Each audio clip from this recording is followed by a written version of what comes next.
धन धन सतगुरु तेरा ही असरा।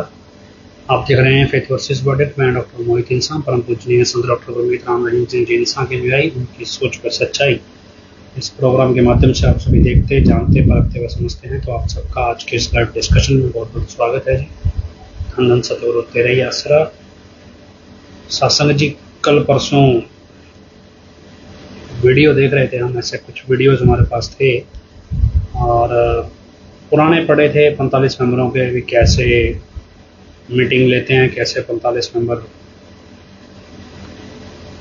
पैसा मांगते हैं और कैसे वो पैसा इकट्ठा करते हैं। मैंने वो ऐसे ही वीडियोस देख रहे थे तो उसका पैटर्न पढ़ने लगे भी क्या पैटर्न है इनका पैसे मांगने का। तो उसके बाद कुछ चर्चा हुई कुछ लोगों से, तो उनका कहना था क्या जी ये तो आपको 4-5 साल पहले बताना चाहिए था, अगर ये पता होता तो बहुत सारे लोग पैसा ही ना देते। तो ऐसी बात चल पड़ी तो फिर हमने डिसाइड किया अभी चलो अगले लाइव में बता देंगे अगर ऐसा है, क्योंकि हमने कभी सोचा नहीं था अभी इस तरह की चीज़ संगत को ज़रूरत पड़ सकती है। तो 45 मेंबर किस तरह से किस पैटर्न पे आपसे पैसा मांगते हैं वो पैटर्न हम आपको बताएंगे। तो आज मेरे पास कमेंट्स दिखाई दे रहे हैं, तो अगर कोई सवाल आपको पूछना हो किसी भी तरह का, कोई भी डाउट हो, कोई नई चीज़ हो या कोई जानकारी आपको देनी हो तो आप कमेंट्स में दे सकते हैं। सवाल पूछना चाहे तो पूछ भी सकते हैं। कुछ लोग क्या है जी लाइव हो जाता है उस समय तो कुछ बोलते नहीं हैं, बाद में कमेंट्स करते हैं क्या जी हमारे पास आपके खिलाफ सबूत हैं, आपके टीम मेंबर्स के खिलाफ सबूत हैं, आप गलत कर रहे हो। तो हम आपको खुले तौर पे इनविटेशन देते हैं भी आपके पास किसी के भी खिलाफ हमारे, वैसे तो मेंबर कोई ऐसे दिखते नहीं हैं हमें, सारे एक जैसे ही हैं और फिर भी पता नहीं वो किसको मेंबर बोलते हैं। और कोई ऐसा सबूत किसी को है किसी के पास देना चाहे तो खुले तौर पे दे सकता है, हमें कोई आपत्ति नहीं है, हमें कोई चोरी नहीं है, हमें कोई डील नहीं करनी है। लेकिन इस तरह से कमेंट लिख लिख के डराने धमकाने की ज़रूरत नहीं है, उसके हम हैबिचुअल हो चुके हैं। तो बार बार फिर बहस करते हैं, फिर मैसेंजर में अलग भेजते हैं। तो जिसके पास जो से सबूत हो हमारे किसी भी सदस्य के खिलाफ आप दे दो, आपको सार्वजनिक करना कर दो, हम किसी की गारंटी लेने तो यहाँ पे बैठे नहीं हैं। तो खैर टॉपिक पे वापस आए, कुछ लोग जुड़ गए हैं। 45 मेंबर आपसे पैसा मांगते हैं तो कैसे मांगते हैं, तो कई तरीके से आपके पास 45 अभी 85 कह लो, 85 मेंबर 45 मेंबर आपके पास कई तरीक़ों से आएंगे। एक होता है भी आपके पास नाम चर्चा लगाई है, जैसे नॉर्मल आपके एरिया की नाम चर्चा है। एक होता है कि ब्लॉक की नाम चर्चा लगी है, एक आपके ज़िला स्तर की नाम चर्चा लगी है और एक आपके पर्सनल मतलब आपके घर में घुसाएंगे। घर में भी क्या है कोई स्पेशल घुस के आएगा या फिर 2-3 परिवार इकट्ठे होके आएंगे। तो ये अलग अलग पैटर्न हैं इनके।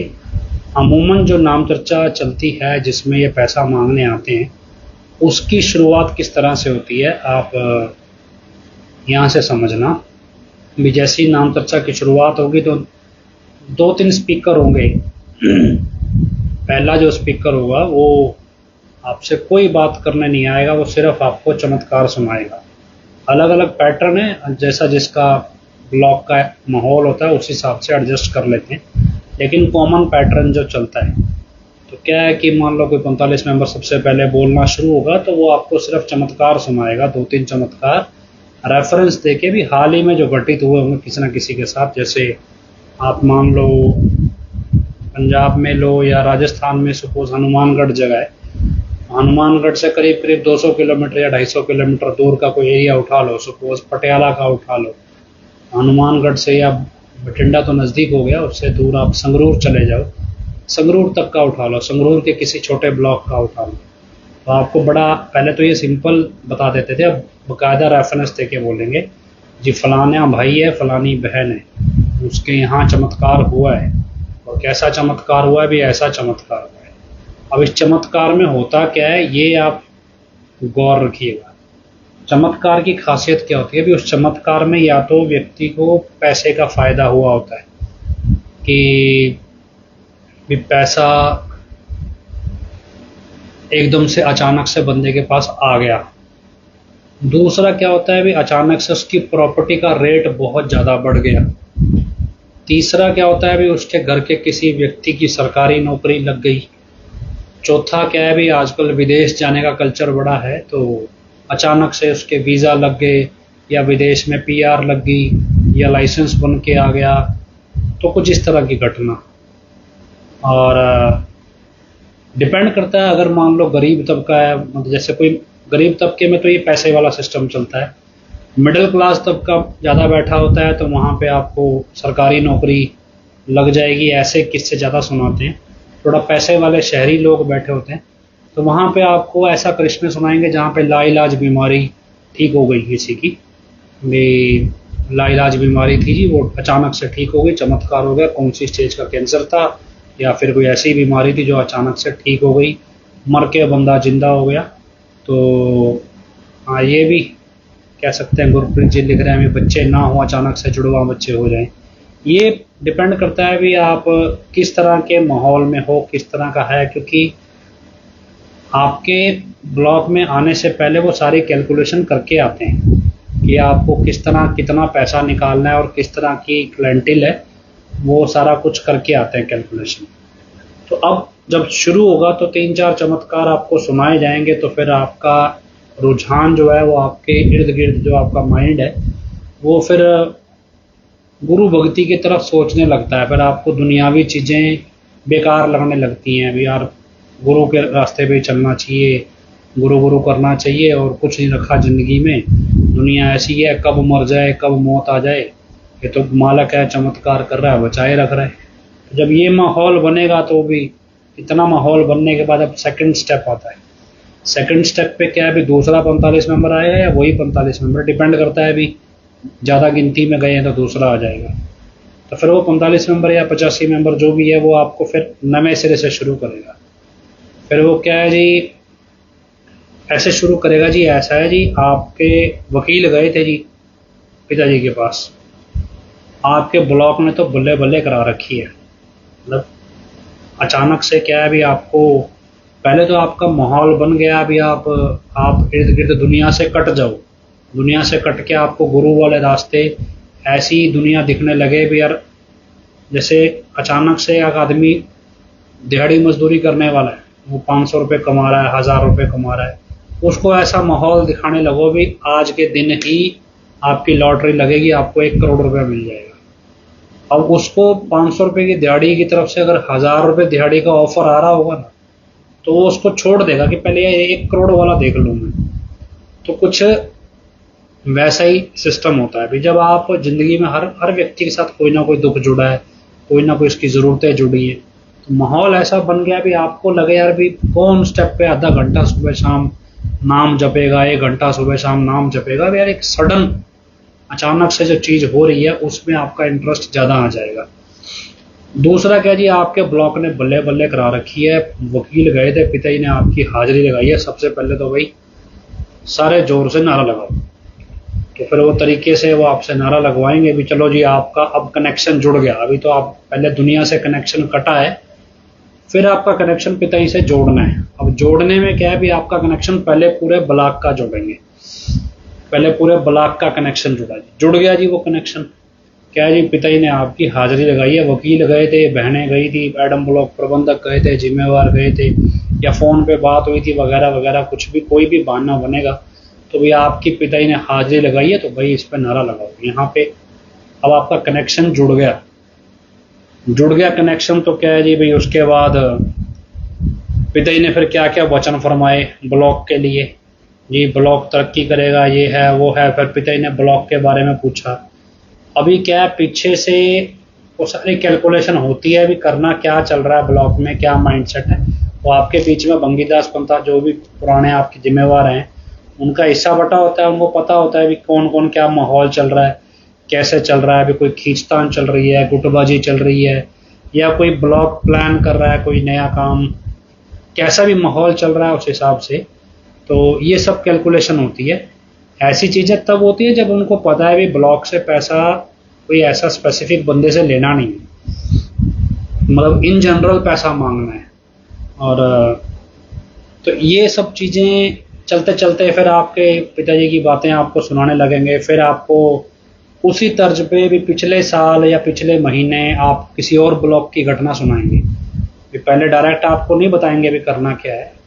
मान लो दूसरा ब्लॉक था जी, उसकी हाजिरी लगी, ऐसे किया वैसे किया, फिर ब्लॉक ने ऐसा किया वैसा किया। तो ऐसे एक दो ब्लॉक के घटनाक्रम चलेंगे। फिर जब पिताजी ने प्रसाद भेजा, फिर जो प्रसाद पिताजी ने हाजिरी लगाने के बाद भेजा, उसके जरिए कौन कौन से चमत्कार हुए, फिर वो चमत्कार आएंगे। अब स्टेप 1 पे आपका कनेक्शन दुनिया से कटा, स्टेप 2 पे आपका कनेक्शन पिताजी से जोड़ा, स्टेप 3 पे उस पिताजी के कनेक्शन जुड़ने के बाद जो प्रसाद आता है उससे जो बेनिफिट मिलता है, उस बेनिफिट को आपको दिखा दिया भी बेनिफिट कितना बड़ा है। अभी बड़ा बेनिफिट फ्री में नहीं मिलेगा। तो फिर उसके बाद कुछ आपके सामने माहौल खड़ना शुरू होगा भी अब आपको करना क्या है। तो फिर क्या जी आपको करना क्या है, फिर उसमें क्या जी बड़े दृढ़ विश्वासी हैं, ये है वो है ऐसे वैसे। तो बड़े मतलब क्या है कि कुछ हो ना हो, हर 2 या 3 मिनट के बाद आपसे ताड़ियां जरूर बजवाई जाएंगी, कोई ना कोई सुना के भी, और कुछ नहीं तो चलो ताड़ी ही बजाओ। ये मनोविज्ञान है। मनोविज्ञान क्या है कि जब ओशो का आप कभी लेक्चर सुनना, ओशो का जब कभी आप जो प्रोग्राम किसी ने पता किया हो ना, तो क्या होता है कि जब व्यक्ति जब आता है ना, कि कोई भी व्यक्ति आप किसी भी धार्मिक स्थान पे जाएगा, कहीं भी जाएगा, उसके अंदर 2 तरह की एनर्जी होती है। पहली एनर्जी क्या है, वो खुश है, खुश है, उसके जीवन में कोई खुशी आई है, वो अपनी खुशी भगवान से बांटने गया। दूसरा वो है कि वो दुखी है और वो अपना दुख कम कराने गया है। तो 99% तो दुखी होते हैं, 1% ही होता है जो खुशी बांटने भगवान के पास जाता है। तो दुखी है तो उसके अंदर क्या नेगेटिव एनर्जी है, अभी होपलेस है, उम्मीद खत्म है। तो क्या जी सबसे पहले तो ताड़ी बजाओ भी, आप उम्मीद पैदा करो, बस एनर्जी जनरेट करो। आपका जो एक्सर्शन है, स्ट्रेस है, ये आप निकालो बाहर। तो उसमें क्या है, अभी ताड़ी मारे चलो, बिना मतलब आपसे ताड़ी बजवाओ, खड़े होकर ताड़ी मारो, हाथ ऊपर करके ताड़ी मारो, चमत्कार सुनाए जाएंगे। तो ये एक्सर्शन, तो उसमें क्या है, जैसे जैसे आपका एक्सर्शन बाहर निकलेगा, ये कैलकुलेशन है, ये ऐसा नहीं है यहाँ पे एक मनोवैज्ञानिक डॉक्टर बनता है वो इनको सिखा के भेजता है। जैसे जैसे एक्सर्शन बाहर निकलेगा वैसे वैसे आपकी ताड़ी की जो साउंड है ना, आवाज है, ये ऊंची होती जाएगी। ये कैलकुलेशन कैसी है, जब उनको लगेगा भी लोगों का जो तनाव है अंदर का वो बाहर निकल रहा है, बाहर निकलने के बाद क्या है, आप ताड़ी नॉर्मल की बजाय जोर से बजाने लगोगे। अब क्या है, 2 स्टेप पे होता है, पहले आप स्लो बजा रहे हो, फिर जोर से बजा रहे हो, फिर दोबारा डाउन आओगे। तो जब वो जोर से बजनी शुरू हो जाएगी, उस टाइम आपके पास आएगा पैसे का, भैया पैसा बताओ भी करना क्या है। तो फिर आपको बताया जाएगा भी इतना पैसा है, ये काम है, और उसके बदले ये वाले तो वचन है, और ये सामान आपको खरीदना है, ये वचन मिलेंगे, और ये उसका बेनिफिट होगा।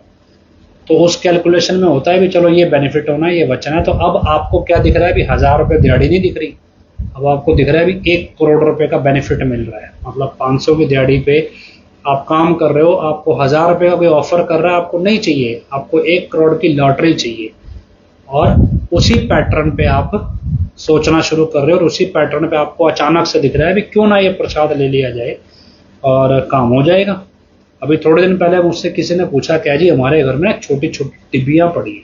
मतलब किस तरह की डिब्बियां, बोला इस डिब्बियों में देसी घी है, और ये देसी घी हमारे को 1500, कोई 2000, कोई 5000, ऐसे ऐसे हमें डिब्बियां मिली थी। तो हमने वो डिब्बी देसी घी संभाल के रखी हुई है। देसी घी लंबे समय तक चल जाता है, कभी कोई बीमारी होती है तो इस्तेमाल कर लेते हैं। तो मेरे से पूछा भी क्या ये देसी घी ब्लॉकों में भेजा गया था, हमारे पास तो ब्लॉकों में आया हुआ है।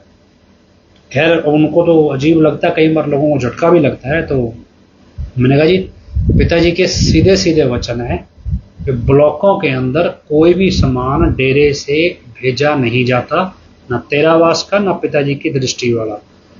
ब्लॉकों में सामान सिर्फ और सिर्फ डेरे की ऑर्गेनिक सब्जी आती है, क्योंकि डेरे में ऑर्गेनिक फार्म है।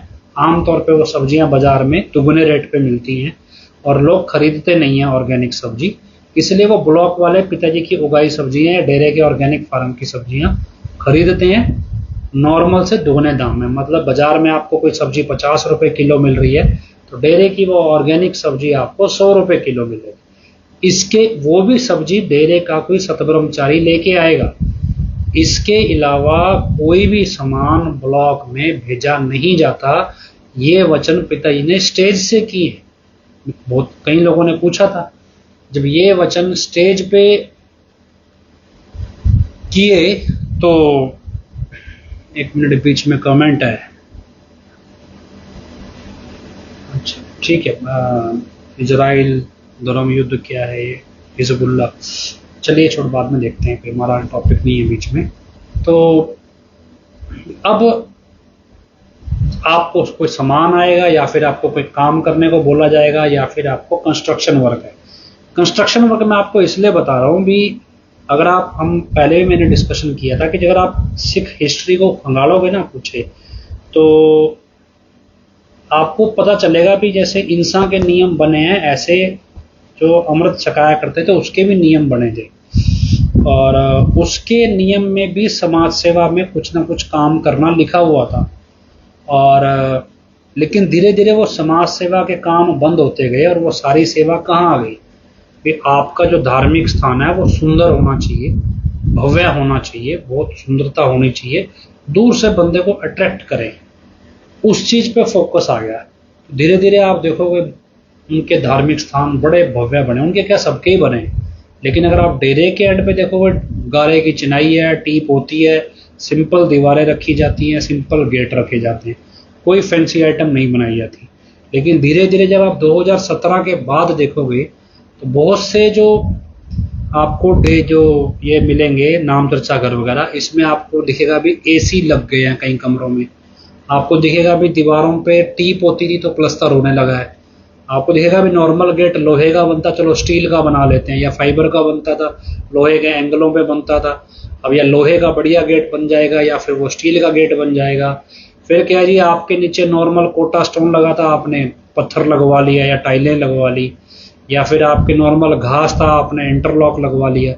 तो मतलब इन चीज़ों पे पैसा धीरे धीरे, अब जैसे फिलहाल दीवारों पे पैसा लग रहा है, उस पर डिजाइनिंग पे लग रहा है, ये क्या है भी, ये पैसा समाज सेवा से हटके धीरे धीरे धार्मिक स्थानों को भव्य बनाने पे लगता है, और उसी कॉन्सेप्ट पे अब डेरे की मैनेजमेंट भी आ गई है। तो यही चीज आप, जो परमार्थी जो सिस्टम चल रहा है खासतौर पर 2017 के बाद का, तो उसमें सब आप ये चीज देखोगे भी, पिताजी का वचन है जी, ये कमरा बनाना है, ये बनाना है, डिपेंड करता है भी आपकी एनर्जी किस चीज में है। आप उस पैसे को डेरे देना चाहते हो, अगर आपका रुझान डेरे की तरफ ज़्यादा है तो आपसे पैसा डेरे के लिए मांगा जाएगा। आपका लगाव अगर आपके स्थानीय डेरे या नामदर्शा घर के लिए तो आपसे पैसा उसके नाम पे मांगा जाएगा। तो इस पैटर्न पे पैसा इकट्ठा किया जाता है। अब ये तो है एक नॉर्मल ब्लॉक लेवल पे, यही पैसा अगर उनको पता चले आपके इलाके का 45 मेंबर जो मंगीदास होगा या 15 मेंबर होगा, वो क्या है कि मान लो कोई सरकारी नौकरी पे उसकी रिटायरमेंट हुई है, किसी को अचानक से बीमे का पैसा मिला है, कि आपकी या सत्संगियों में आपसी बातचीत में ये बात तो निकल ही आती है भी रिटायरमेंट हुई है जी, इसको मोटा पैसा मिला है, सत्संगियों को उसको पैसा मिला है, इसका बीमे का पैसा मिला है जी, इसने हाल ही फिलहाल में ज़मीन बेची है अपनी, और इसकी प्रॉपर्टी इसने बेची है या प्रॉपर्टी नहीं खरीदी है, कुछ भी मतलब ऐसा, इसके बच्चे की नौकरी लगी है। तो ये सारे जो चीज़ें, या बच्चे की शादी, लड़के की शादी की है, या बच्चा हुआ है घर में, तो ये सारे पैटर्न जब आपको देखा होगा ना, घर में कोई खुशी आ जाए तो सुख दुआ समाज के लोग होते हैं, तो ये अपने आप इनको पता चल जाता है, आपसे बधाई मांगने आ जाते हैं। तो ऐसा ही कुछ पैटर्न एडम ब्लॉक वालों का या 85-45 मेंबरों का है। तो ये आपको लोकल आसपास के बंगीदास 15 मेंबर इन्फॉर्मेशन दे देंगे। फिर ये तरीके से सोचते हैं भी अब एक आदमी के घर जाएंगे तो अजीब होगा, तो डिपेंड करता है, वो 3-4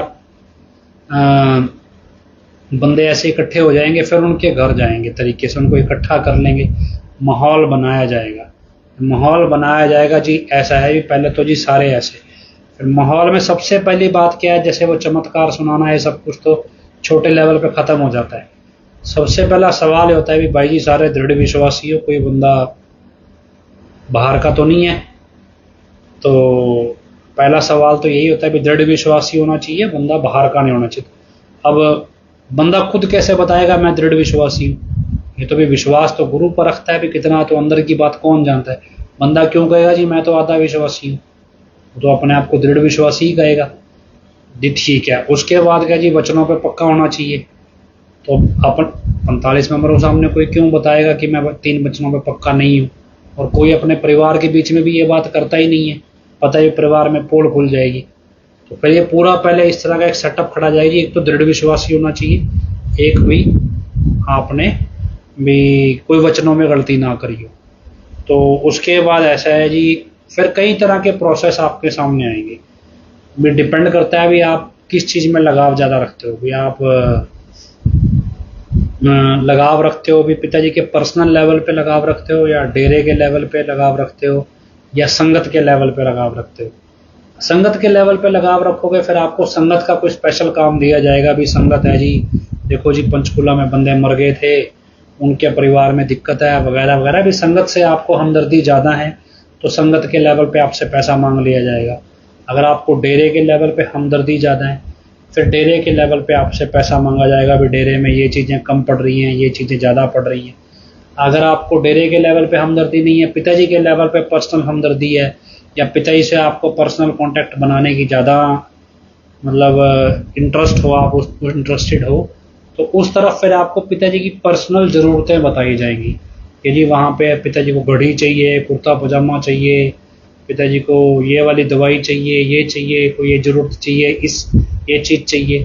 फिर आप पर्सनल लेवल पे इस चीज़ पे आ जाओगे। अगर आपका इंटरेस्ट है भी पिताजी जेल से बाहर आ जाएं, तो भी जेल से बाहर आ जाएं भी, तो तब आप उस लेवल पे फिर आपका वकील वाला सिस्टम है। भी वकील ये क्या बार बार बोल रहे हैं इसमें,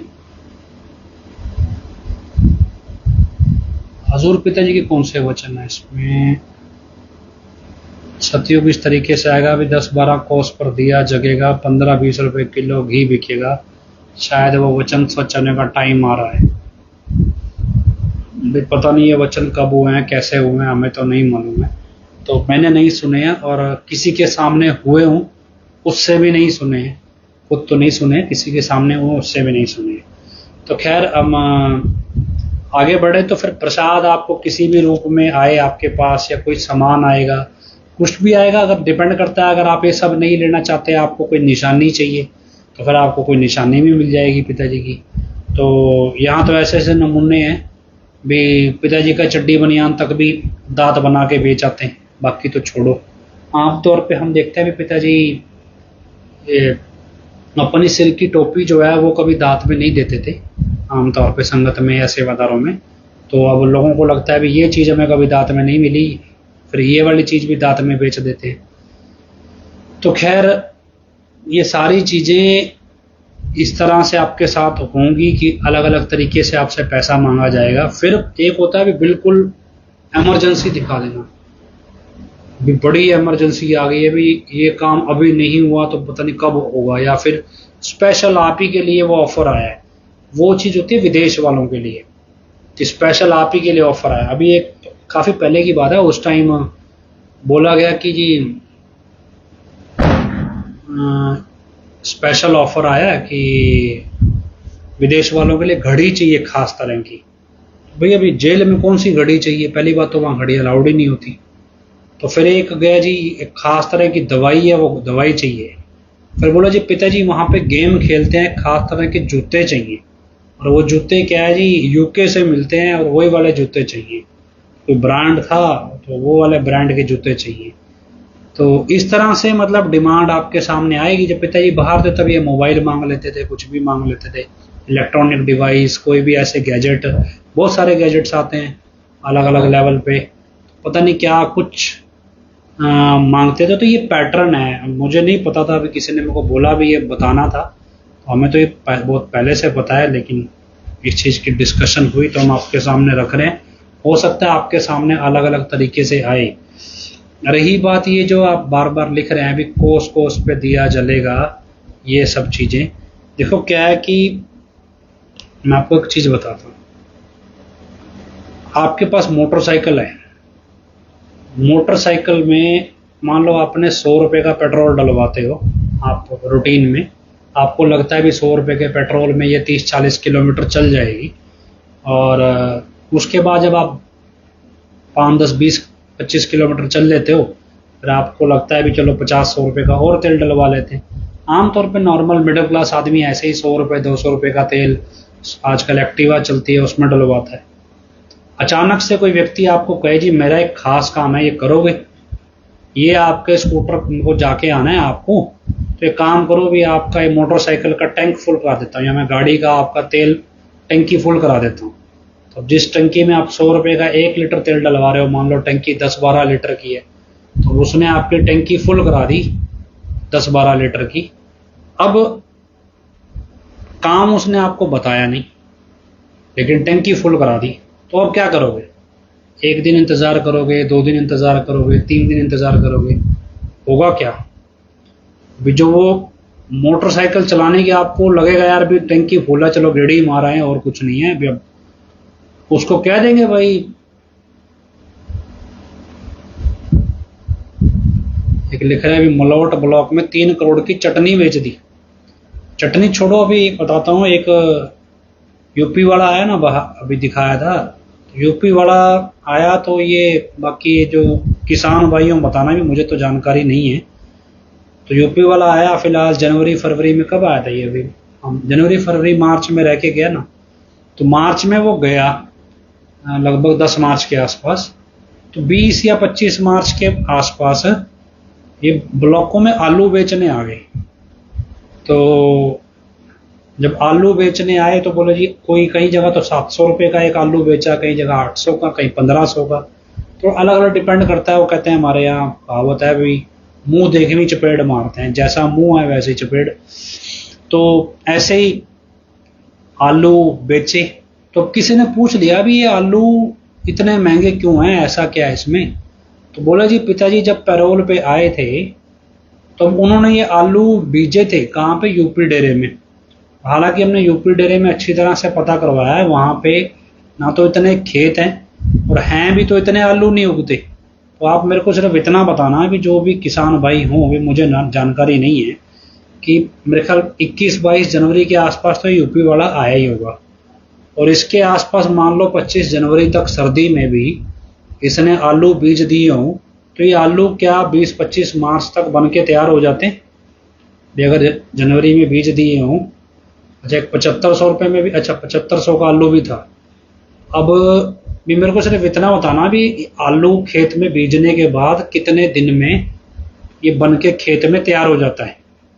तो अगर मान लो जनवरी फरवरी में यूपी वाले ने, पहली बात तो वहाँ 2-3 किले ज़मीन ही है जहाँ खेती हो सकती है, इससे ज़्यादा है नहीं। तो कितनी देर में ये आलू तैयार होता है? तो ये 10 मार्च को वो गया और 20 मार्च के बाद वो आलू संगत में आ गया। अब 1 किले के अंदर ऐसा कितना आलू उगा दिया कि वो आलू सारे ब्लॉकों में चला गया, मतलब कितना आलू उगाया पता ही नहीं। तो खैर ये कह रहे हैं 7,500 रुपये का आलू है, लेकिन ऐसे भी मेरे पास आए हैं जो 700 रुपये के आलू भी बिके हैं, तो जिसको महंगा लग गया वो पता नहीं। तो एक भाई लिख रहा है 5-6 महीने में आलू तैयार होता है। तो नहीं, उसने तो बोला जनवरी में वो बीजे हैं उसने आलू, उन्होंने तो ये बात बोली है भी जनवरी में बीजे हैं, और 20 जनवरी में तो आए 20-21 के आसपास वो, 10 मार्च को वो चला गया और 20 मार्च के बाद। मेरा पूछना ये है भी अगर जनवरी फरवरी में आलू बीजे जाएं तो कितनी देर में तैयार हो जाते हैं? क्या इस मौसम में आलू उगता भी है कि नहीं उगता, ये भी नहीं पता है मुझे तो खैर आप बताना, फिर आप समझ लेना खुद से भी कैसे ये व्यापार धंधा चलता है। तो मैं तो किसान नहीं हूँ, जो किसान भाई हैं उनको पता होगा। तो खैर ये सारा जो पैटर्न है, और वो आपको समझ आए भी किस तरह से ये पैसा आपसे मांगा जाता है, किन किन चीज़ों पे मांगा जाता है, और ये पैसा आपको इसके बदले में सबज-बाग क्या दिखाया जाता है। आपको कभी ये सबज-बाग नहीं दिखाया जाएगा भी आपकी रूहानियत में तरक्की होगी, वो तो मतलब ही नहीं है। तो क्यों? क्योंकि रूहानियत का खुद का इनको ABC नहीं पता है। इनको यही पता है भी बंदा अमीर हो जाए, बंदा एकदम से उसको कोई बड़ा फ़ायदा हो जाए, तो इसी को रहमत कहते हैं। इसके अलावा रूहानियत की तरक्की, सेवा, सुमरन, मालिक से प्यार, इन चीज़ों में तरक्की हो। तो एक भाई लिख रहे हैं भी ठंड में आलू उगता ही नहीं जी। तो आप अंदाज़ा लगा लो 7500 रुपये का आलू जनवरी में बीजा गया और मार्च तक कैसे उग गया। ये तो बोल रहे हैं अभी, और बरनावा जो डेरा है वहाँ पर तो करीब करीब सर्दी के टाइम पे तो टेम्परेचर 10 डिग्री के आसपास रहा है, और इस बार तो गर्मी लेट शुरू हुई है। वैसे भी जनवरी में तो इस बार बहुत ज़्यादा ठंड रही है। तो आप अंदाज़ा लगा लो भी आलू कैसे उगाया गया होगा, उगाया भी कि नहीं। वो तो जिन्होंने ट्रैक्टर चलाते देखा है उसको नमूने को, वो तो शुक्र मनाओ वो बच गया। जिस हिसाब से वो ट्रैक्टर भारी था, वरना ट्रैक्टर पलट के वो गिरता उसके ऊपर। तो जो ट्रैक्टर वाला सीन आपने देखा होगा भी किस तरह से ट्रैक्टर जंप करवाया था। तो खैर ये सारा जो पैटर्न है आपको बताने का मकसद यही है भी पैसा किस तरह से 45 मेंबर या 85 मेंबर या डेरे की मैनेजमेंट बनाती है। फिर हो सकता है अब ये सारे पैटर्न हमने आपको बता दिए, कोई नया पैटर्न निकाल लें तो नए पैटर्न कोई भी आएगा तो उसमें 3 चीज़ें आपके पास प्रॉपर आएंगी। पहला, आपका दुनिया से कनेक्शन काटना। दूसरा, पिताई से कनेक्शन जोड़ना। तीसरा, उस कनेक्शन जुड़ने के फ़ायदे बताना। फिर चौथा, उस फ़ायदे के बाद आपको काम बताना ताकि आपको अपना वो फ़ायदा दिखने लगे। ये 4 स्टेप के ऊपर फिर आपसे पैसा मांगा जाएगा।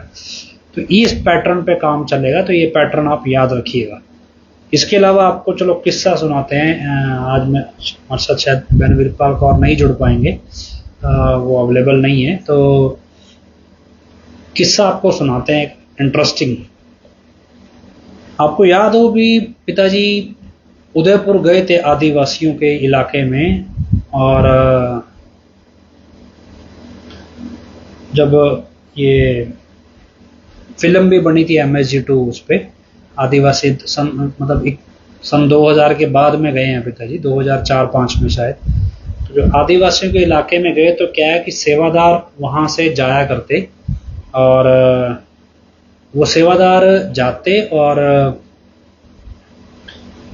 क्या कहते हैं भी सामान बांट के आया करते हैं उसमें आदिवासियों में। तो ऐसे ही सेवादार जगह जगह जाते, सामान बांट के आते। तो एक दिन पिताजी ने सेवादारों से पूछा कि भाई जो ये सामान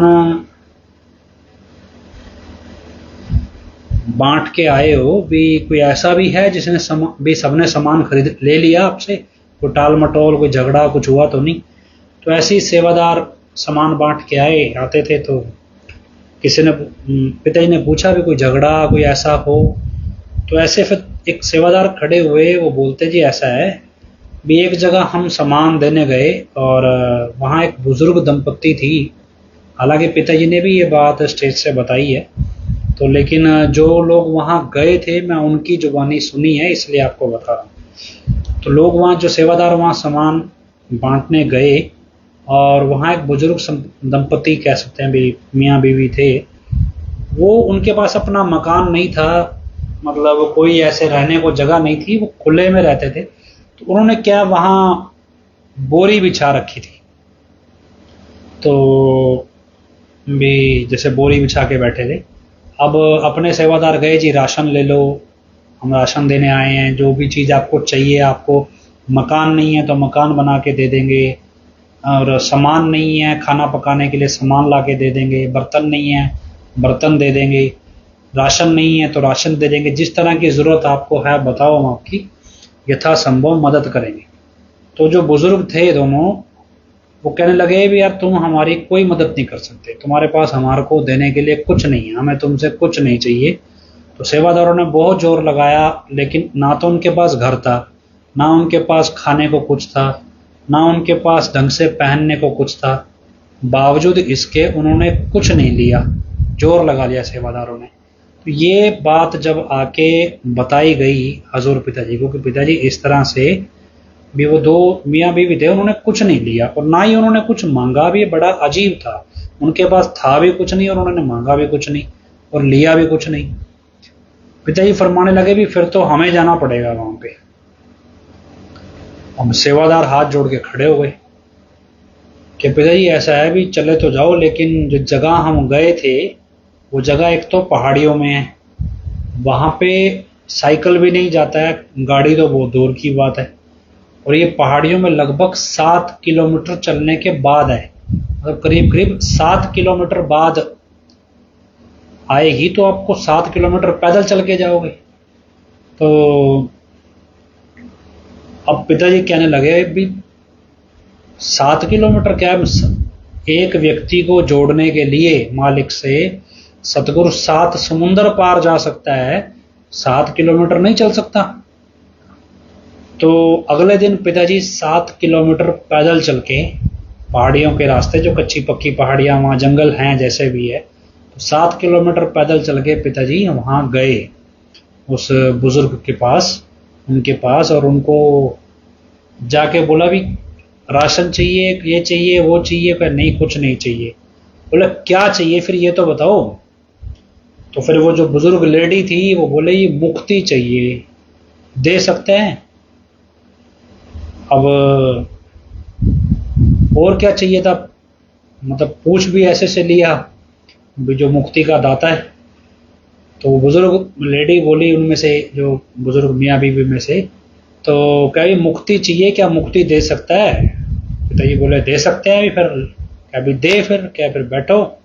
तो पिताजी ने उन दोनों मियाँ बीवी को वहां पे नाम दिया, नाम दिया, और नाम देने के बाद क्या भी ये नाम ले लिया, अब तुम्हारी मुक्ति हो जाएगी, इसका जाप करो। तो क्या भी बस ये जाप करना, इससे मुक्ति हो जाएगी। तो क्या भी बड़े खुश हुए भी चलो हमारे को मुक्ति का साधन मिल गया।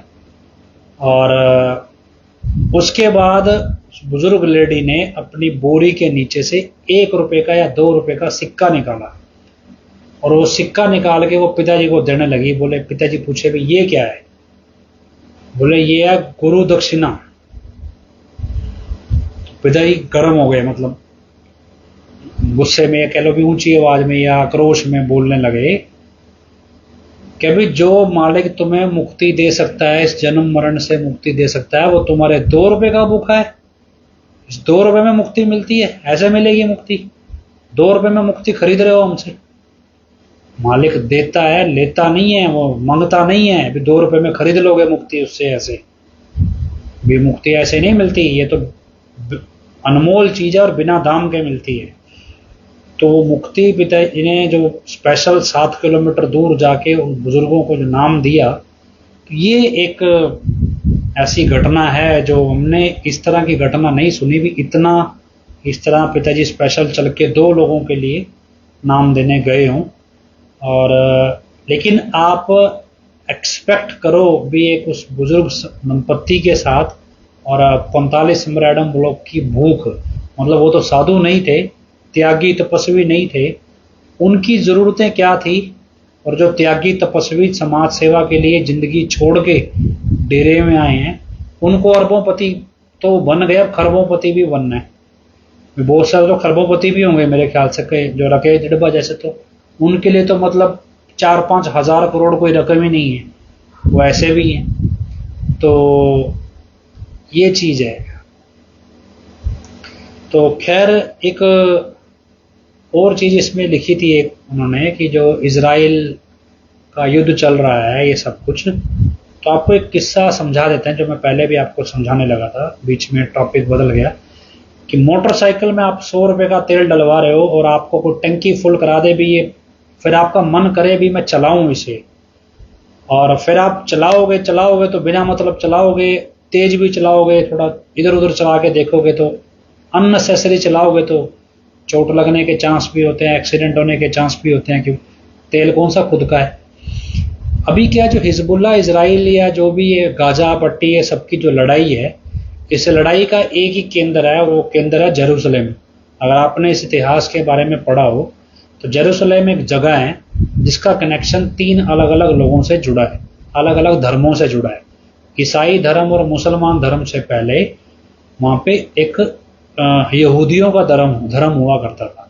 सीधी भाषा में समझो, मान लो एक धर्म है, कोई भी धर्म है XYZ, वो धर्म काम कर रहा है, मान लो कोई भी धर्म लो, उस धर्म में क्या है, किसी का नाम लेंगे तो फिर पंगा हो जाएगा। कोई भी धर्म है काम कर रहा है, उस धर्म में आपको सही बंदे मिलेंगे जो लोगों की मदद करते हैं, जो इंसानियत को धर्म मानते हैं, जो किसी जाति पाति को नहीं मानते, जो किसी को छोटा धर्म किसी को बड़ा धर्म नहीं मानते। वो मेहनत से पैसा कमाते हैं, उस कमाई से लोगों की मदद भी करते हैं ज़रूरतमंद की, और अपना भगवान का नाम भी लेते हैं। इस तरह के लोग भी मिलेंगे। उसमें ऐसे लोग भी मिलेंगे जो क्या कि पूजा करवाने वाले लोग होते हैं, उनको क्या है जी, पैसा दो तो वो आपके लिए दुआ मांगेंगे, अरदास करेंगे, बिना पैसे नहीं करेंगे। मतलब आप उनको 100 रुपये दो जी, मेरे लिए प्रार्थना कर दो भगवान के सामने, क्या कि मुझे 1 लाख रुपया मिल जाए। अब जो व्यक्ति आपको 1 लाख रुपया भगवान से दिलवा रहा है, वो 100 रुपये आपसे मांग रहा है। तो ये कॉन्सेप्ट वाले भी हैं। तो ऐसे ही हर धर्म में इस तरह का कॉन्सेप्ट आपको मिलेगा। भी अच्छे लोग भी मिलेंगे और धर्म के नाम पर पैसा लूटने वाले भी मिलेंगे और बेवकूफ बनाने वाले भी मिलेंगे। तो ऐसा ही वहां उस टाइम भी था। तो उस टाइम पे ईसा मसीह हुए, और ईसा मसीह जो जीसस क्राइस्ट जिन्हें कहा जाता है, ईसा मसीह, उन्होंने कॉन्सेप्ट दिया भी नहीं जिस तरह से तुम भगवान को मंगता समझ रहे हो या भगवान को इस तरह से समझ रहे हो, भगवान ऐसा नहीं है। भगवान कैसा? भगवान देने वाला है, दाता है, वो रहम दिल है, वो मंगता नहीं है, वो सब लोगों की मदद करना सिखाता है। इस कॉन्सेप्ट पे था। अब क्या है कि जब इस कॉन्सेप्ट पे चीजें उठती हैं तो धर्म के ठेकेदार होते हैं। धर्म के ठेकेदार जो फतवे जारी करते हैं, जो हुक्मनामे जारी करते हैं, जो आदेश जारी करते हैं, तो ऐसे से लोग हर जगह मिलेंगे आपको। इनको लगता है भी धर्म के आदेश हम जारी करेंगे तो इसका मतलब भगवान का आदेश हमारे जरिए निकल रहा है। तो इस तरह के लोग होते हैं। तो उन्होंने क्या किया, अभी फतवा जारी कर दिया, आदेश जारी कर दिया, हुक्मनामा जारी कर दिया कि भाई ये तो भाई जीसस क्राइस्ट जो है ये गलत बोलता है। बोला भी साबित करके दिखा। अब जो संत होते हैं वो जाहिरा चमत्कार नहीं करते, लेकिन क्या है अभी कुछ ना कुछ तो ऐसा घटता है जो होता है। तो क्या है कि जीसस क्राइस्ट को जब सूली टांगा गया तो उनके शिष्यों को बोला गया कि भी इनको पत्थर मारो या कुछ ऐसे मारो। तो किस्सा आता है, तो उसमें उनके 13 शिष्य थे जीसस क्राइस्ट के। वो 13 शिष्यों में एक भी शिष्य जीसस क्राइस्ट के साथ खड़ा नहीं हुआ, स्टैंड नहीं लिया किसी ने। उन्होंने, वैसे तो उनके शिष्य थे लेकिन उन्होंने स्टैंड नहीं लिया। और इसके बाद जीसस क्राइस्ट को शहीद कर दिया गया। तो जो शहीद किया गया वो जेरूशलेम के आसपास की जगह ही है। इसके बाद क्या है भी जो यहूदी धर्म है वो भी जेरूशलेम के आसपास चलता है। जीसस क्राइस्ट की शहीदी हुई है वो भी जेरूशलेम के आसपास हुई है। इसके अलावा जो पैगंबर मोहम्मद साहब हैं उनका भी कनेक्शन जेरूशलेम से है। उनका भी शायद जो अपना कर्म भूमि है वो जेरूशलेम के आसपास है। उसके बाद उन्होंने भी धर्म के नाम पे इस चीज का संघर्ष किया और संघर्ष करके मक्का और मदीना शहर को आजाद करवाया धर्म के नाम की गुलामी से। मक्का शहर में शायद उनका जन्म हुआ था या शायद उनकी कब्र वहां बनाई गई है, ऐसा कुछ है, या मदीना शहर, दोनों में से किसी एक शहर में। तो मक्का और मदीना शहर उनसे रिलेटेड है आपस में। तो इन शहरों को उन्होंने आजाद करवाया और वहां पे धर्म की नए सिरे से नींव रखी कि भाई पुराने वाले तो पखंड ज्यादा करने लग गए। तो ये कॉन्सेप्ट जेरूशलेम से जुड़ा है। तो जेरूशलेम किसका है? यहूदियों का है, ईसाइयों का है या फिर मुसलमानों का है? पहले तो ये लड़ाई यहूदियों और ईसाइयों में थी। तो आपने हिटलर का नाम सुना होगा। हिटलर ने बड़े बंदे मारे थे यहूदियों के, 60 लाख यहूदी मार दिए थे। ऐसे ही फिर वो करते करते जब कीनिया वगैरह ने मदद कर दी इधर से इजराइल के लोगों को मारने में, कीनिया ने कोई मदद करी, इसकी चेकोस्लोवाकिया की शायद मदद की थी। उसके बाद से ये मसला यहूदियों बनाम मुसलमान हो गया। तो अब क्या है भी इजराइल और मुसलमानों की जंग है जेरूशलेम को लेके। पहले इजराइल और यहूदियों की और ईसाइयों की थी, अब ईसाइयों और मुसलमानों की है।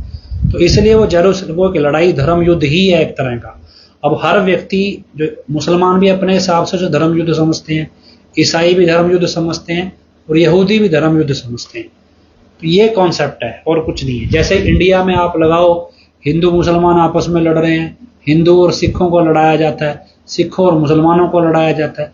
इसी तरह वहां पे सिस्टम है, इसी तरह यहाँ पे सिस्टम है। अब मान लो हमको भी राम जन्मभूमि के ऊपर हिंदू मुसलमानों की लड़ाई कराई गई, तो हिंदू मुसलमानों की लड़ाई राम जन्मभूमि पे हुई। अब उसमें कितने लोग मारे गए, मंदिर बन के तैयार हो गया, सब कुछ हो गया। वो उसके बाद पता लगा भी जिस सारे काम के लिए मंदिर बनाया था वो वहां से चुनाव हार गए। यूपी की सीटें लेनी थी, यूपी में सीटें मिली नहीं। तो उसके बाद मंदिर किस हाल में किसी को मतलब ही नहीं है। वहां का पुजारी रो रहा है जी इसकी छत चोरी है, तो कोई प्रॉब्लम नहीं है किसी को। तो खैर ये राजनीति ज्यादा होती है, धर्म वगैरह इसमें सब कम होता है। यही चीजें ज्यादा चलती हैं। तो ये हर जगह है। वो मनोज जी लिख रहे हैं अभी वो इजराइल सीरिया बॉर्डर पे, क्योंकि यूएन की फोर्सेज, जो यूएन फोर्सेज होती हैं पीस कीपिंग फोर्सेज, मेरे ख्याल उसमें जाते हैं फौजी वहाँ पे इजराइल और लेबनान के बॉर्डर पे शायद रहते हैं। तो ये चलता है सिस्टम। तो खैर हम मसला वापस वहीं आए भी, धर्म युद्ध को लेके ईसाई, मुसलमान और यहूदी आपस में लड़ते हैं। और धर्म क्या है भी, देखो यहूदी धर्म भी किसी ना किसी संत ने बनाया होगा। और सोचो भी जिस समय पे 90 लाख यहूदी होते थे और 90 लाख में से 60 लाख यहूदियों को मार दिया गया था और सिर्फ 30 लाख बचे, वो भी इधर उधर भाग गए थे, उसके बावजूद इजराइल जैसा देश बना। यहूदी आज भी 1.5 से 2 करोड़ ही हैं। इजराइल जैसा देश बना और इस देश में, इजराइल में यहूदी इतने मजबूत हुए कि इजराइल की एजेंसियां, इजराइल की सेना इस वर्ल्ड में सबसे घातक सेना मानी जाती है। स्पेशल ऑपरेशंस के अंदर एक मोसाद नाम की एजेंसी है। मतलब कहने का मतलब मेरा ये नहीं है भी इजराइल वगैरह कुछ बढ़िया घटिया है। मसला ये है भी जिस धर्म को किसी संतों ने अगर कोई पहचान दी और बाद में वो धर्म की पहचान में आ गए, जैसे उदाहरण के तौर पे हम सिख कहें भी, सिख का मतलब क्या होता है? शिष्य। शिष्य कौन है भी? गुरु गोविंद सिंह जी के शिष्य। तो शिष्य आप पंजाबी में सिख कहते हैं। शिष्य अपना धर्म निभा रहा है तो उसे सिख ही कह देता है, भी गुरु सिख ही है। तो ऐसे है कि हर बंदा कहे भी आप कौन है, कह जी मैं सिख हूँ। किसका सिख है? भी गुरु गोविंद सिंह का सिख है। अब पंजाब में सारे गुरु गोविंद सिंह जी को मानते हैं, तो सब अपने आप को सिख कहलाना पसंद करते हैं जो गुरु गोविंद सिंह को मानते हैं। तो जी हम सिख हैं और सिख का मतलब उनके शिष्य हैं। गुरु गोविंद सिंह के शिष्य तो सही है, ये है कि हम उनके शिष्य हैं और शिष्य एक आप अलग टर्मिनोलॉजी में। लेकिन अगर आप इस शिष्य को नाउन बना लें, मतलब पहचान बना लें, मान लो एक है भी मेरा नाम मोहित है। एक तो होता है मोहित होना, खुश होना होता है भी किसी पे पर्सन मोहित हो गए, किसी पे मंत्रमुग्ध हो गए। एक होता है मोहित मेरा अपना नाम है। नाम का मतलब ये मेरी अपनी पहचान है और पहचान उसके अर्थ से नहीं है, उसके नाम से। तो अब मोहित नाम मेरी हस्ती से जुड़ गया, तो ये मोहित एक मेरी हस्ती है, मोहित का अपना एक मतलब भी है, तो अर्थ है अलग से। ऐसी सिख का एक अलग अर्थ है और सिख एक अपनी हस्ती भी है। तो जब वो अपनी हस्ती में आ गया तो वह धर्म बन गया, जब वो मतलब के साथ था तब वो सिख अलग तौर पे था। इसी तरह हम मान लो कहें कि हम कहें जी आप कौन हो, बोले जी डेरे वाले प्रेमी है। प्रेमी का मतलब क्या है भी? लोगों से प्रेम करते हैं। एक है भी प्रेमी आपने पहचान के साथ जोड़ लिया भी मैं डेरे सच्चे सौदे का प्रेमी हूं, काम चाहे सारे उल्ट करता है, तो फिर वो प्रेमी कहाँ रह गया? कल को मान लो को कहे जी प्रेमी नाम का नया धर्म बन गया या फिर इंसान नाम का नया धर्म बन गया। इंसान धर्म होना, इंसान के कर्म होना, दोनों में अलग अलग फर्क है। तो इसी तरह की संतों ने बनाए कर्म के अनुसार, लोगों ने बनाए पहचान के अनुसार, उसको अपनी पहचान के साथ जोड़ लिया। पहचान के साथ जुड़ जाता है जब कोई चीज तो फिर वो अहंकार का रूप लेती है। लेकिन क्या है कि संतों की बनाई चीज नष्ट नहीं होती, नियति किसी न किसी तरीके से उसको बचाए रखती है। और इसी तरह यहूदी धर्म भी बचा रहा, चाहे 90 में से 60 लाख लोगों की हत्या हो गई, उसके बावजूद यहूदी इतने मजबूत है भी आज जल्दी जल्दी कोई उसको चैलेंज नहीं कर सकता। इसी तरह अगर आप सिखों में देखोगे तो आपको मिलेगा कि कितने जो अफगानी आए, ऐसी ऐसी कंडीशन भी आई जब एक एक दिन में 25-25 हजार सिख मार दिए जाते थे। तो उस टाइम कोई मसीहा नहीं आया उनको बचाने, लेकिन सिख धर्म फिर भी बचा। क्यों? क्योंकि नियति, कुदरत ऐसी है। तो कुदरत ऐसी है जो अपने आप उसको बचाती है, क्योंकि वो संतों की दी हुई पहचान है। वो संत की वजह से बचाती है, वो इंसानों के कर्म की वजह से नहीं बचाती। और कोई ना कोई आपको ऐसा मिल ही जाएगा उसमें जो उस धर्म का एक्चुअल में पालन कर रहा होगा। पिताजी बोलते हैं जैसे बीज नाश नहीं होता, आपको कोई ना कोई मिल ही जाएगा। और इसलिए वो जब तक एक भी ऐसा बचा होगा तो वो पहचान बची रहेगी। जब एक भी नहीं बचेगा तो फिर कुदरत अपने आप उस पहचान को खत्म कर देगी। तो खैर, गाय के दूध से बने बिस्कुट बिक रहे हैं जी, और डेरे से ब्रह्मचारी भाई आते हैं, बनाते हैं 100 रुपए किलो। ऐसा है जी। यहाँ पे क्या है भी, आप पे तो चलो फिर भी सस्ता है। पहली बात तो क्या है कि डेरे के अंदर घी बिक रहा है गाय का ऑर्गेनिक घी 2,500 रुपये किलो। पता नहीं ये कौन से गायें हैं और कहाँ पे हैं जो इतना घी बना रही है, इतना दूध दे रही हैं, जो 2,500 रुपये किलो, वो भी ऑर्गेनिक। मतलब उनको जो चारा खिलाया जा रहा है वो ऑर्गेनिक खिलाया जा रहा होगा इनके हिसाब से। तो खैर हमने आजमाया है वो घी, तो वो साधारण घी है, वो कोई ऐसा नहीं है भी एक्स्ट्रा ऑर्डिनरी है। तो जो घी है 2,500 रुपये किलो दे रहे हैं। इसी तरह भी ये गाय के दूध से बने बिस्किट कैसे हैं, तो पता नहीं अब आप कैसे पहचान करोगे गाय के दूध के। मसला क्या है, भी पिताजी जब होते थे तब अभी आपको एक नया सिस्टम चलता था। पिताजी के खेतों का जी, पिताजी के गायें हैं जो पिताजी के कोठी की गायें हैं या गायें भैंस हैं, उनके दूध से खोए की बर्फी बनी है जी। या पिताजी के खेत में मान लो कोई सब्जी उगाई गई, उस सब्जी से मान लो कुछ मिठाई बनी, या कोई ऐसी चीज उगाई गई जिससे कोई मिठाई बन के तैयार हुई। तो मान लो जैसे बरानी चने उगते हैं, भी चने उगाए गए, चने से फिर चने की दाल बनी, तो उससे आगे बेसन बन गया, उस बेसन से बेसन की बर्फी बन गई। तो कहाँ उगाए जी? ये पिताजी की जमीन पे उगे हैं, गुरसर मोडिया में। तो जी गुरसर मोडिया की बेसन की बर्फी आई है जी, ये पिताजी की जमीन पे उगे हुए चनों से बनी है। तो ऐसे बहुत सारी चीजें, आपको पैसा, कुछ पैसा कमाने का धंधा है और कुछ नहीं है। तो फिलहाल हरियाणा का इलेक्शन नज़दीक आ रहा है और धीरे धीरे बहुत सारी चीज़ें आपके सामने आएंगी भी। हो सकता है यूपी वाला नमूना आ जाए, और हमारे पास गिफ्ट है उसके लिए एक इस बार। तो जिस दिन आने की बात चलेगी उस दिन ज़रूर देंगे। तो देखते हैं, बाकी 3-4 बंदे तो हमने आपको बताए थे कौन कौन ये रोल प्ले करते हैं, फिर भी कुछ नया सामने आएगा। तो हानिप्रीत की कोठी में उगी हुई सब्जी भी बिकती है, पता नहीं जी। हानिप्रीत के तो आशिकी बहुत बने हुए हैं, पता नहीं इनको बुजुर्ग औरतों में इतना इंटरेस्ट क्यों होता है। तो खैर, और कोई सवाल आपका हो तो देखिए। बाकी अपनी तरफ से आप कोई भी प्रयास कर रहे हैं, क्योंकि पिछले कई बार हमने आपको बार बार बोला, अभी आप कोई ना कोई प्रयास किसी ना किसी रूप में करते रहो। कोई साखी आपको पता हो तो, एक ने भेजी भी थी शायद, मैं भूल गया, दोबारा पढ़नी पड़ेगी। फिर भी कोई साखी आपको हो तो देना। कोई अच्छा गायक गाना जानता हो, एक तो हमारे साथ 2 तो हैं, एक धर्मेंद्र भाई है और ये गुरविंदर जी हैं। इसके अलावा और कोई भी जो अच्छा गाना जानता हो, एक भजन है, वो भजन है ये, जग विच हुंदियां उड़ीकां अज तेरियां, सिरजनहार जी लगाइयां कानू देरियां। कोई अच्छा गायक हो तो आप ये भजन गा के ऑडियो रिकॉर्ड करके भेजिए, तो ये भजन चलाएंगे। और फिर भी कोई भी जानकारी, कोई भी सवाल, कुछ भी हो, आप अपने आप से पूछते रहो, अपने आप से पूछो। आज क्या है कि मेरे सामने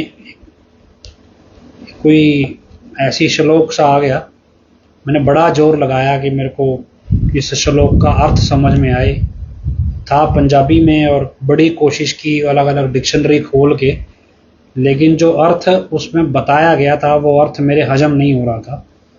तो फिर अब जो थोड़े बहुत पंजाबी भाषी जानकार थे उन्होंने भी कोई खास नहीं निकाल पाए, भी यही निकल रहा है, लेकिन रूहानियत के हिसाब से वो अर्थ हजम नहीं हो रहा था।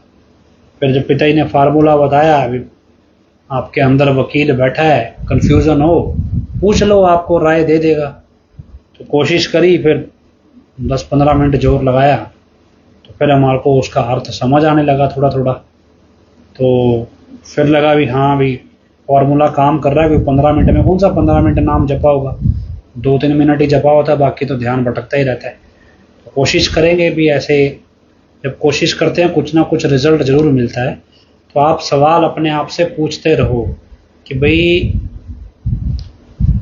ये सवाल कि क्या करना है आपको, क्या नहीं करना, कौन सा सवाल आपको ऐसा है जो पिताजी को लेकर परेशान करता है। उसके अलावा आप एक और चीज़ मैं आपको बताता हूँ, हमारे यहाँ के भी पिताजी आया करते, जैसे हमारे नगर में तो बारी बंधी हुई थी, भी कुछ कुछ समय बाद पिताजी अलग अलग घरों में आया करते। तो लोग बड़े शौक से तैयारी करते थे पिताजी के आने की भी। जैसे मान लो उनको पता है भी 1 साल बाद पिताजी ने हमारे घर पे आना है, तो 1 साल के अंदर उन्होंने कहीं बाजार जाना, कहीं जाना, उनके दिमाग में एक ही रील चलती थी, पिताजी आएंगे ये काम करेंगे, पिताजी आएंगे ये चीज़ होनी चाहिए, पिताजी आएंगे। तो 1 साल तक उनके दिमाग में यही घूमता रहता था कि पिताजी आएंगे, आपने करना क्या है, ऐसे करना है, वैसे करना है। मतलब वो तार किसी ना किसी तरीके से पिताजी के साथ जुड़ी रहती थी। तो धीरे धीरे करते करते करते करते क्या है, अभी एक स्टेज आई तो अब जिनके घर पिताजी ने आना था उन्होंने क्या किया, उन्होंने इस सिस्टम को समझ लिया बोझ। तो उन्होंने क्या किया, अब यार पिताजी ने आना है, काम करो, भी डेकोरेशन करनी है, किराए पे सामान मंगवा लिया कि ऐसा है जी 2 महीने के अंदर तो पिताजी आ ही जाएंगे। तो आने से मतलब पता था भी इन तारीखों में पिताजी आमतौर पे आते हैं, ऐसा ही 2 महीने के लिए डेकोरेशन का सामान किराए पे दे दो, तो लगा लेंगे, जब पिताजी आ जाएंगे तब आपका वापस कर देंगे। तो खाना पूर्ति करने लगे। उसके अलावा क्या है जी, जिनका पुराना, जिनके लोगों के घर में सामान पड़ा था कुछ ने वही उठा के पुराना मांग मांग के लगा दिया। मतलब ये इत्तेफाक था भी, जितने भी लोगों के घर में आना था उसमें से किसी भी व्यक्ति ने शौक ना दिखा के हर चीज टेम्परेरी तौर पे ले ली, ताकि पिताजी के आने के बाद वो वापस कर दी जाए। बस अपना ये है भी, हम ये ना हो भी हमने तैयारी नहीं की। नहीं तो कई बार ऐसे होता था भी किसी के घर पिताजी ने आना नहीं था और उन्होंने क्या किया, भी पिताजी ने उनके घर के आगे से निकलना था। उन्होंने कहा भी हो सकता है यार पिताजी आ जाए, आप तैयारी तो करें। उन्होंने क्या किया, अपनी तरफ से पूरा जोर लगाया, कागजों के ऊपर बच्चों ने डेकोरेशन करी, बड़ी सुंदर डेकोरेशन करी और पूरा घर कागज की डेकोरेशन से सजा दिया। उनके घर पे पिताजी ने आना नहीं था, लेकिन जब पिताजी वहां से गुजरने लगे तो उन्होंने वैसे ही बच्चों ने कहा कि पिताजी हमने थोड़ी तैयारी की है, अभी आप आ जाओ प्लीज। पिताजी को फिर पूछा, कहते पिताजी का वहां पे मतलब शेड्यूल प्लान नहीं था, वरना सिक्योरिटी चेक होता है, बहुत सारी फॉर्मेलिटीज होती हैं, तो वो सारी पूरी नहीं हुई थी। फिर भी पिताजी ने, उनकी देखो पुकार थी और पिताजी चले गए और रुके नहीं ज़्यादा देर, पर 1 मिनट 2 मिनट रुक के पिताजी सारा डेकोरेशन देख के, सब कुछ आशीर्वाद दे के, प्रसाद दे के आए।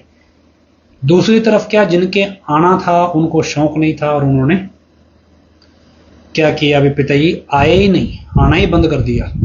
और उसके बाद किसी ने तैयारी की ही नहीं पिताजी के आने की।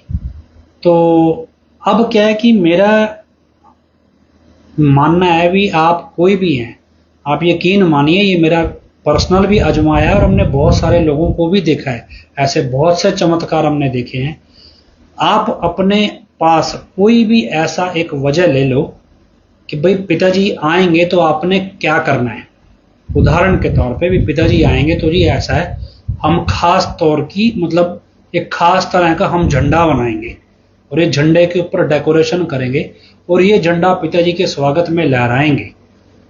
तो आप वो झंडा बनाना शुरू कर दो, आप अपने प्रेम में वो झंडा बनाना शुरू कर दो। सतगुरु किसी भी रूप में आपकी वो चीज स्वीकार करेगा ही करेगा। ऐसा हो ही नहीं सकता कि आप गुरु प्रेम में कोई स्टेप उठा लो और वो मंजूर हो ना, बशर्ते आपकी ख्वाहिश हमेशा रहनी चाहिए, वो बंद नहीं होनी चाहिए। वरना एक ऐसा किस्सा भी है, एक व्यक्ति ने क्या किया, वे अपने घर पे चांदी के बर्तन बना लिए, ये सोच के बना लिए भी किस दिन पिताजी मेरे घर आएंगे तो मैं ये इन बर्तनों में पिताजी को खाना खिलाऊंगा। अब करते करते करते 10 साल 15 साल 20 साल निकल गए, पिताजी आए नहीं। तो एक दिन क्या हुआ, डेरे के प्रबंधक आ गए। तो उसने मन में सोच लिया पिताजी नहीं आए, चलो प्रबंधक आ गए, पिताजी के सेवक ही हैं, इन्हीं को खाना खिला देता हूं उन बर्तनों में। तो उसने उन्हीं को खाना खिला दिया। तो क्या हुआ, वहां से वो कनेक्शन टूट गया।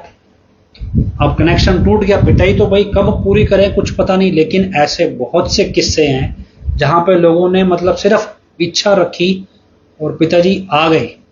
एक जगह ऐसा था भी पिताजी वहां जाना नहीं चाहते थे, पिताजी को था भी ये लोग खर्चा बहुत करेंगे, वो ऐसे लोग थे भी पिताजी के स्वागत में खर्चा बहुत कर देते।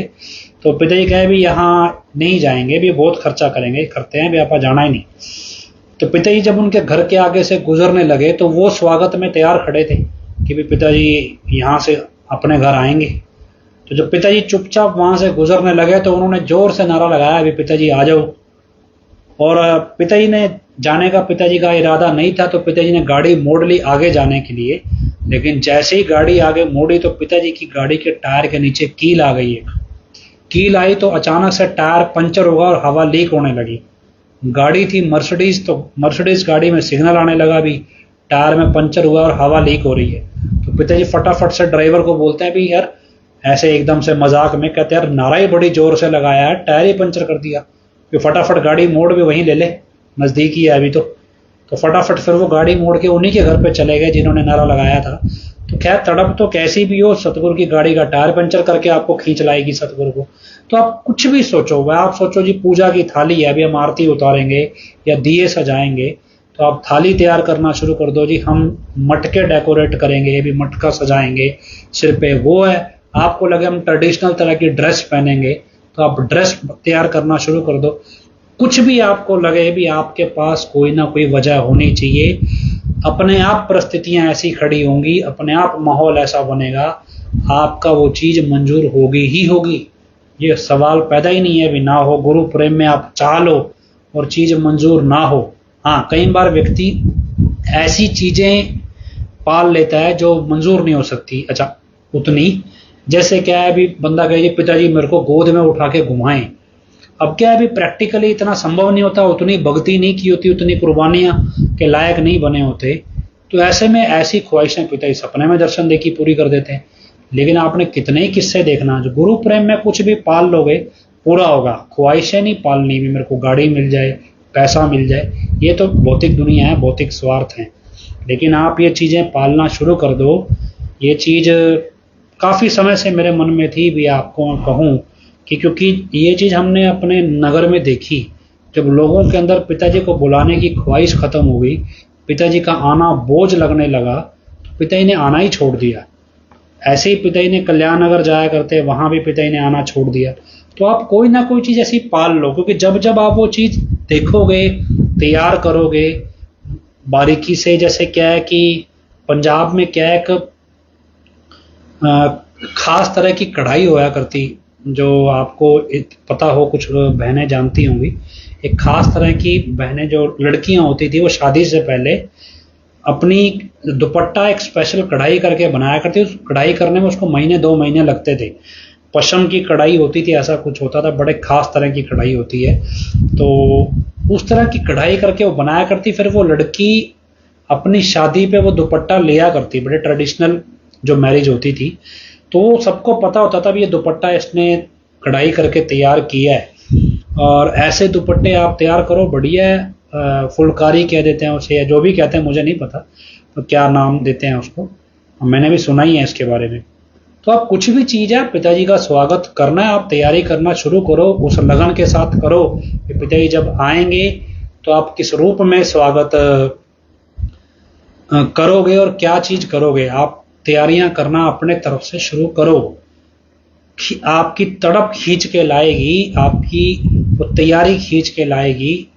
और जरूरत, क्योंकि पिताजी कई बार, एक बार पिताजी मस्ताना ही धाम 8 महीने नहीं आए, और किसी ने पिताजी से पूछा भी आप क्यों नहीं आए, हमारे से नाराज हो, तो पिताजी बोले भी हमारे को किसी ने बुलाया ही नहीं। जब आप तैयारी करोगे, किसी भी रूप में करोगे, आप जेंट्स हो, मतलब आपको लगे भी यार भी हम ये कपड़ा पहनेंगे, या फिर और भी तरीके से जी हम मान लो पगड़ी आप डेकोरेट करोगे अपनी, तो कोई भी तैयारी किसी भी रूप में करो। आपको लगे जी हम सड़क के ऊपर झंडे लगाएंगे, झंडियां लगाएंगे, कुछ भी आपको लगे भी पिताजी के स्वागत में आप क्या करोगे, खास तरह के दीवे बनाएंगे या खास तरह की कोई चीज बनाएंगे मिट्टी की या किसी भी चीज की, कुछ भी आपको लगे आप करते रहो, शुरू करो।